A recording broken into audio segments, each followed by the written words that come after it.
It was a gentleman that I played athletics with over a decade ago.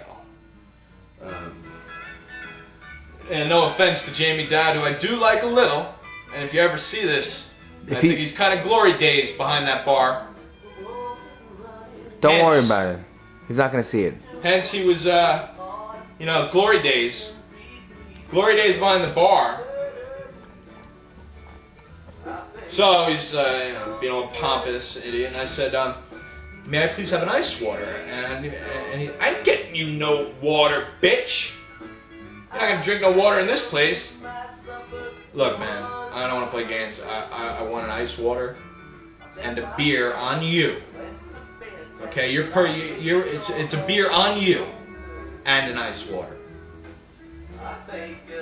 He asked me to get behind the bar, and I would have jumped over the bar if I had to, but at this juncture in my life, that's not what you need.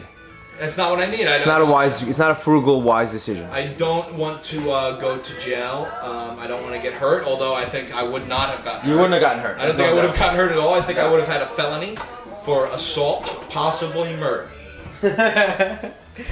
Okay, next question to deal with that same thing. Now you have a set of let me get back into the interview position. You have a set of I guess scruples, we'll call them, okay? Ethical ways of presenting yourself. And I don't know if I'm in it. Go ahead.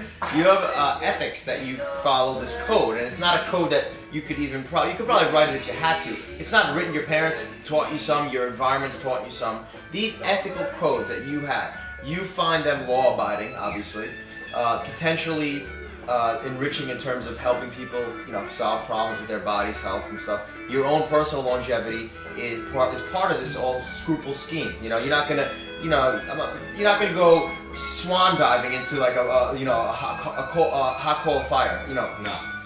Coals of hot fires. That will not happen. Right. So what I'm asking you is, pretend for a minute that I'm just asking. You almost snapped that night, and that was almost theoretically. So not almost. Figure.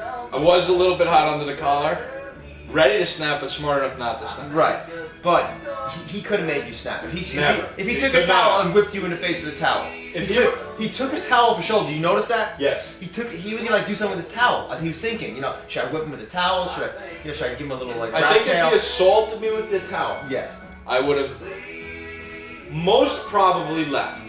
Okay. Very angry.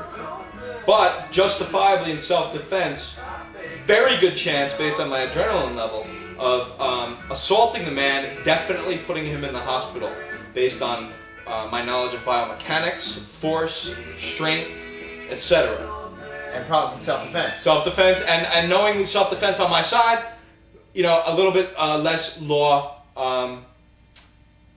enforcement issues later. Although I would have to go through it, having been stabbed in the face, that was the scintillation. That was a fire. That was a spark. Yes, if I saw him grab for it. He did. He grabbed. He didn't know what to do.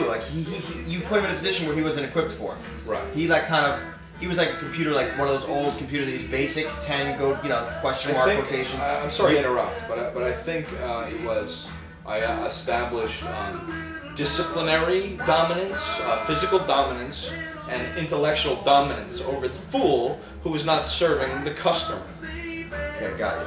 Now I'm getting off the subject for it, back to the ethics part. Fine.